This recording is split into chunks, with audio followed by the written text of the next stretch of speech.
En Outre-mer, les femmes jouent un rôle central dans la transmission de la culture et des connaissances. Utilisé aussi pour faire les médicaments, parce qu'aujourd'hui, elle va nous faire un médicament spécialement pour les femmes.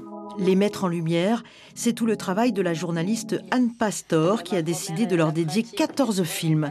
7 d'entre eux sont déjà disponibles. Des extraits ont été dévoilés lors d'une soirée à l'Hôtel de Ville de Paris. Ce projet, c'est quoi? C'est valoriser ses savoirs et ses connaissances à travers des ateliers de transmission de savoir que nous avons filmés. Les films, d'ailleurs, sont donnés comme, si vous voulez, un outil pédagogique et mémoriel, mais c'est aussi des ateliers de sensibilisation auprès des jeunes. Et l'idée, évidemment, est de renforcer la place des femmes dans les Outre-mer. Les 7 premiers films se déroulent en Polynésie, en Guyane, à Mayotte ou encore à La Réunion, où l'on découvre Reine Claude, tisaneuse. Mon objectif premier, c'est faire connaître ces plantes et transmettre ce patrimoine que moi j'ai acquis. Parmi les femmes venues écouter, Isabelle Joly-Waro, conteuse, ethnobotaniste, elle aussi est garante de la tradition et du savoir.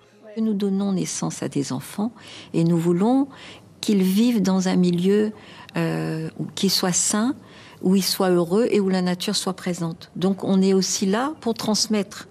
Ces femmes utilisent leurs connaissances traditionnelles pour faire face au changement climatique.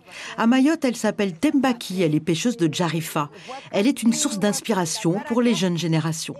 Toutes les femmes à Mayotte s'identifient à elle par rapport à son combat quotidien pour le développement personnel, l'assurance et en même temps le patrimoine.